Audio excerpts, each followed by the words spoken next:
Khan Academy is most known for its collection of videos. So before I go any farther, let me show you a little bit of a montage. So the hypotenuse is now going to be 5. This animal's fossils are only found in this area of South America, a nice clean band here, and this part of Africa. We could integrate over the surface, and the notation usually is a capital sigma. National Assembly, they create the Committee of Public Safety, which sounds like a very nice committee. Notice this is an aldehyde, and it's an alcohol. Start differentiating into effector and memory cells. A galaxy. Hey, there's another galaxy. Oh, look, there's another galaxy. And for dollars is their $30 million plus the $20 million from the American manufacturer. If this does not blow your mind, then you have no emotion.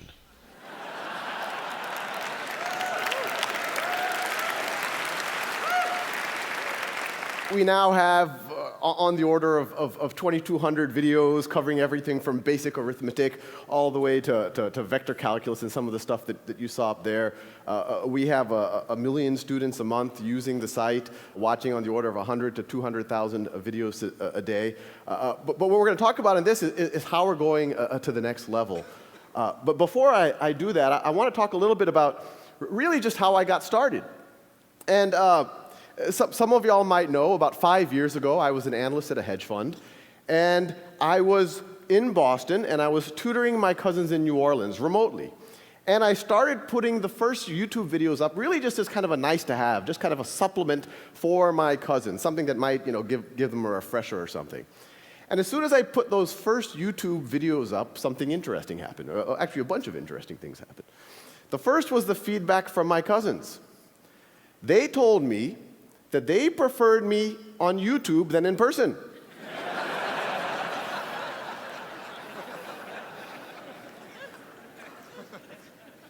and once you get over the backhanded nature of that, there was actually something very profound there. They were saying that they preferred the automated version of their cousin to their cousin. At first, it's very unintuitive, but when you actually think about it from their point of view, it makes a ton of sense. You have this situation where now they can pause and repeat their cousin. Now they can, without feeling like they're wasting my time. They could, if they have to review something that they should have learned a couple of weeks ago or maybe a couple of years ago, they don't have to be embarrassed and ask their cousin. They can just watch those videos. If they're bored, they can go ahead. They can watch it at their own time, at their own pace. And probably the least appreciated, aspect of this is the notion that the very first time that you're trying to get your brain around a new concept, the very last thing you need is another human being saying, "Do you understand this?" And that's what was happening with the interaction with my cousins before, and now they could just do it kind of in the intimacy of their own room. The other thing that happened is, I put them on YouTube just for the, I saw no reason to make it private, so I let other people watch it, and then people started stumbling on it, and I started getting some comments and some letters and all sorts of kind of feedback from random people around the world, and these are just a few. This is actually from one of the original calculus videos, and someone wrote just on YouTube, it was a YouTube comment, "First time I smiled doing a derivative." And let's pause here. This person did a derivative, and then they smiled. And then in response to that same comment, this is on the thread, you could go on YouTube and look at these comments, someone else wrote, "Same thing here. I actually got a natural high and a good mood for the entire day. Since I remember seeing all of this matrix text in class, and here I'm all like, I know Kung Fu." And we got a lot of feedback along those lines. It's clearly it was helping people. But then as the viewership kept growing, I started getting letters from people, and it was starting to become clear that it was actually more than just a nice to have. This is just an excerpt from one of those letters. "My 12-year-old son has autism and has had a terrible time with math. We have tried everything, viewed everything, bought everything. We stumbled on your video on decimals, and it got through. Then we went on to the dreaded fractions. Again, he got it. We could not believe it. He is so excited." And so you can imagine, here I was, an analyst at a hedge fund. It was very strange for me to do something of social value. I was, it was but I was excited, so I kept going. And then other things started to dawn on me. That not only would it help my cousins right now, or these people who were sending letters, but it could maybe, that this content will never go old, that it could help their kids or their grandkids. If Isaac Newton had done YouTube videos on calculus, I wouldn't have to. Assuming he was good. We don't know. The other thing that happened, and even at this point, I said, okay, maybe it's a good supplement, it's good for motivated students, it's good for maybe homeschoolers, but I didn't think it would be something that would somehow penetrate the classroom. But then I started getting letters from teachers. And the teachers would write saying, we've used your videos to flip the classroom. You've given the lectures. So now what we do, and this could actually happen in every classroom in America tomorrow, what I do is I assign the lectures for homework, and what used to be homework, I now have the students doing in the classroom. And I want to pause here for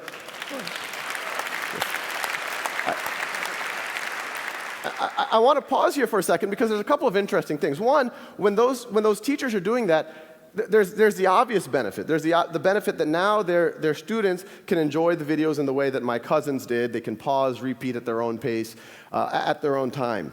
But the more interesting thing, and this is the unintuitive thing when you talk about technology in the classroom, by removing the one-size-fits-all lecture from the classroom and letting students have a self-paced lecture at home, and then when you go to the classroom, letting them do work, having the teacher walk around, having the peers actually be able to interact with each other, these teachers have used technology to humanize the classroom.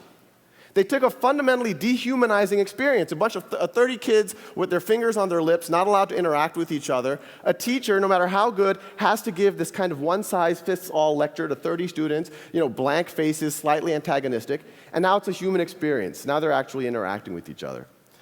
So once the Khan Academy kind of, I quit my job and we turned into a real organization, we're a not-for-profit, the question is, how do we take this to the next level? How do we take what those teachers were doing to their natural conclusion?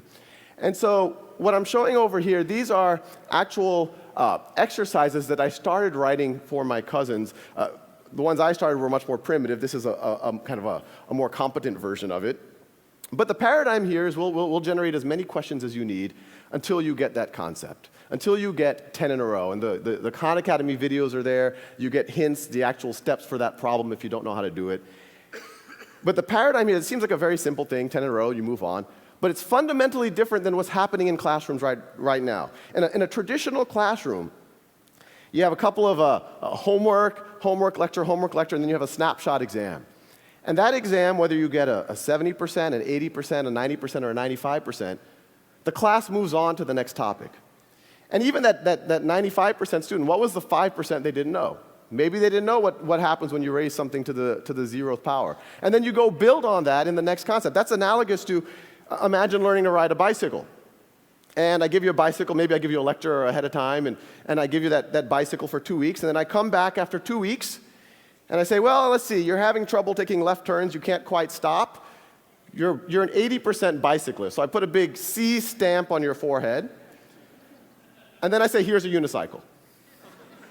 But as ridiculous as that sounds, that's exactly what's happening in our classrooms right now. And the idea is, you fast forward and good students start failing algebra all of a sudden and start failing calculus all of a sudden, despite being smart, despite having good teachers, and it's usually because they had these Swiss cheese gaps that kept building throughout their foundation. So our model is learn math the way you would learn anything, like the way you would learn a bicycle. Stay on that bicycle.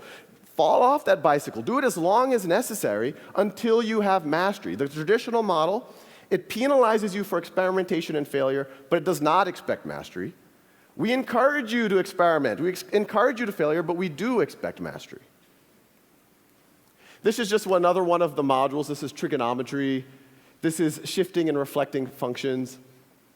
And they all fit together. We have about 90 of these right now. And you could go to the site right now. It's all free, not trying to sell anything. But the general idea is that they all fit into this knowledge map. That top node right there, that's literally single-digit addition. It's like 1 + 1 is equal to 2. And the paradigm is, once you get 10 in a row on that, then it keeps forwarding you to more and more advanced modules.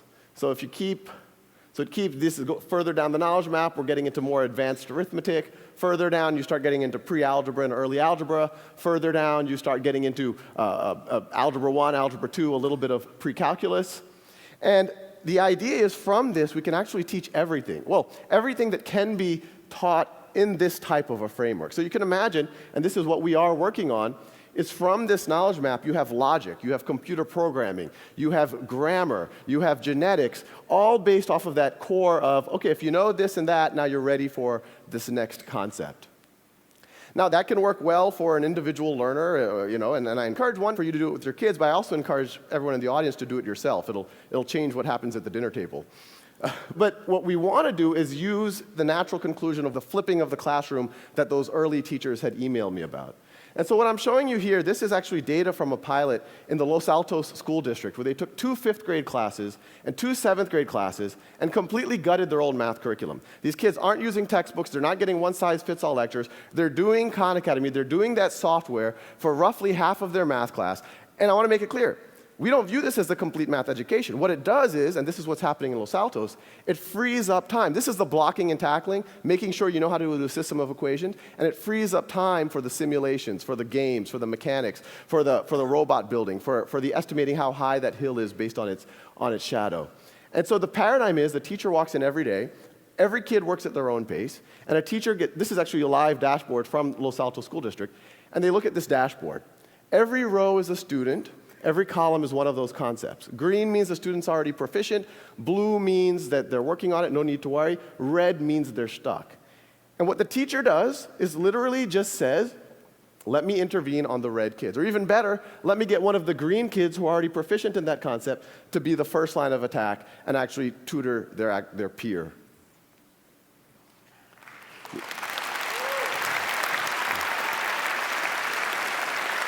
Now, I kind of come from a very data-centric reality, so we don't want that teacher to even go and intervene and have to ask the kid awkward questions. Oh, what do you not understand, or what do you do understand, and all of the rest. So our paradigm is to really arm the teachers with as much data as possible, really data that in almost any other field is expected if you're in finance or marketing or manufacturing. And so the teachers can actually diagnose what's wrong with the students so that they can make their interaction as productive as possible. So now the teachers know exactly what the students have been up to, how long they've been spending every day, what videos have they been watching, when did they pause the videos, what did they stop watching, what exercises are they using, what have they been focused on. The outer circle shows what the exercises they're focused on. The inner circle shows the videos they're focused on.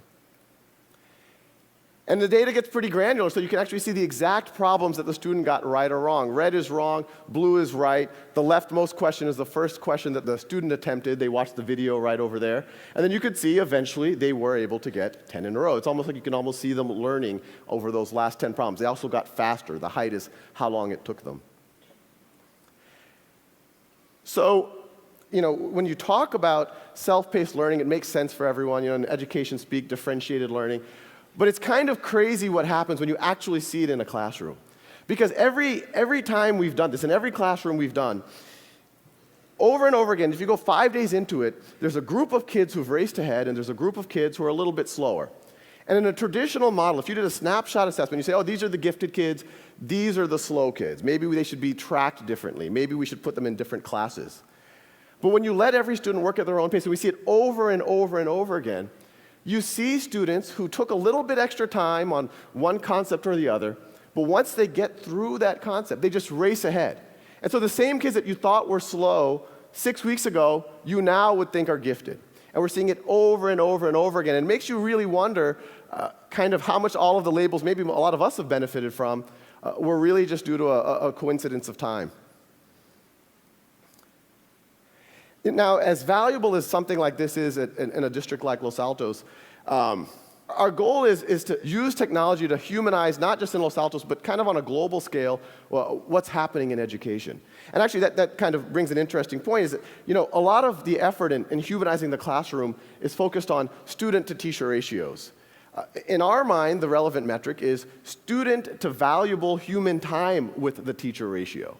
So in a traditional model, most of the teacher's time is spent doing lectures and grading tests and whatnot. Maybe 5% of their time is actually sitting next to students and actually working with them. Now 100% of their time is. So once again, using technology, not just flipping the classroom, you're humanizing the classroom, I'd argue, by a factor of 5 or 10. And as valuable as it is in Los Altos, imagine what that does to the adult learner who's embarrassed to go back and learn stuff that they should have known before going back to college. Imagine what it does to a street kid in Calcutta who has to help his family during the day, and that's the reason why he or she can't go to school. Now they can spend 2 hours a day and remediate or get up to speed and not feel embarrassed about what they do or don't know. Now imagine what happens where, we talked about the peers teaching each other inside of a classroom, but this is all one system. There's no reason why you can't have that peer-to-peer tutoring beyond that one classroom. Imagine what happens if that student in Calcutta all of a sudden can tutor your son, or your son can tutor that kid in Calcutta. And I think what you'll see emerging is this notion of a global one-world classroom. And that's essentially what we're trying to build. Thank you.